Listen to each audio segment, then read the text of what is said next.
Hi, this video is to show you how to do an alternating cable cast on. So an alternating cable cast on is a form of a knitted cast on like a cable cast on is, but instead of just having all the stitches arranged a certain way like knit, this one will go knit and purl and go seamlessly into a ribbed item. So first you just need to make a slip knot with the normal end that you would use for weaving in about 6 to 8 inches of an end.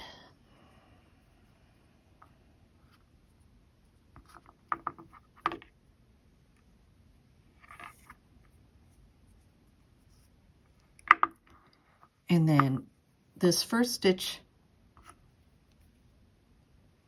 we're going to count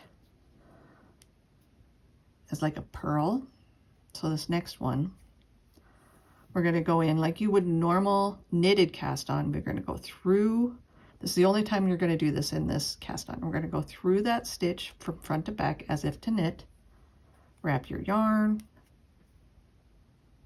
pull it through, and then to place it up on your needle, you bring it over and you take your left point from front to back through that stitch and on your needle. And then I don't like to pull my stitch too tight because the next stitches and all of them thereafter need to go through the 2 stitches between them. So the next one is going to be from the back, the purlwise stitch. And I pull it after I get my needle in to tension it up. I wrap my yarn, come through, and again from front to back, place it on my needle. Now, regular knit stitch in the cable method is from the front between the 2 stitches, pull a little bit, wrap the yarn, pull it through, front to back on. Now purl. See how I'm pulling that yarn tighter as after I get my needle through. Makes it a lot easier to go between the 2 stitches.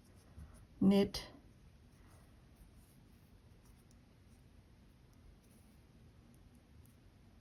purl,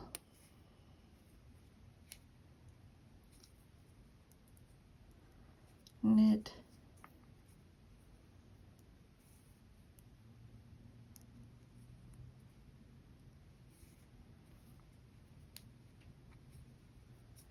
and purl.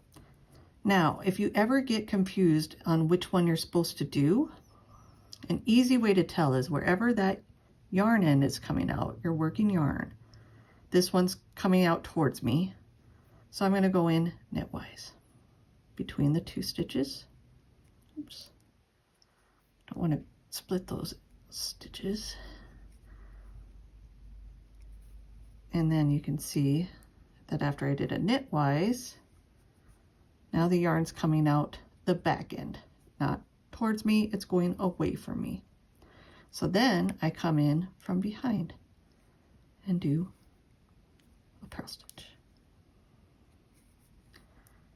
And you just keep going back and forth until you get the number of stitches you would like to cast on.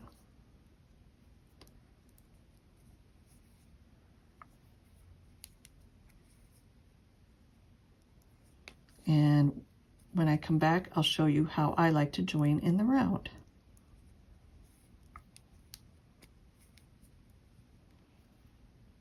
All right, I have all my stitches cast on, and now I'm going to join to work in the round.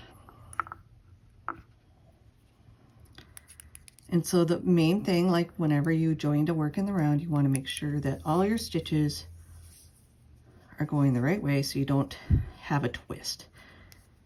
And so I kind of like to make sure that all the way around my cast on edge is kind of pointing in. Then I'll just put a marker. There we go. And I'll begin by a knit one.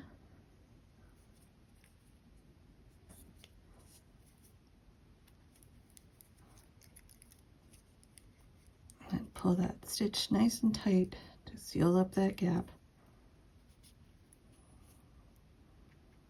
And then a purl one.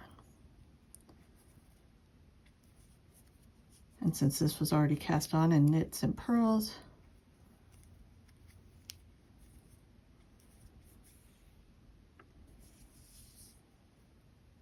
you can see how it's just, when you come up to a knit stitch, it's like more like a knit stitch. And when you come up to a purl, there's a little bump underneath.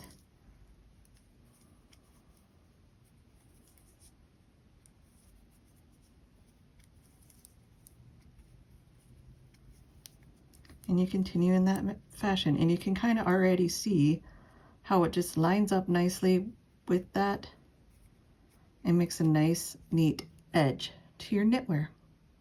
I hope you enjoyed this tutorial, and I hope you use it on your next 1x1 ribbing project. Thanks.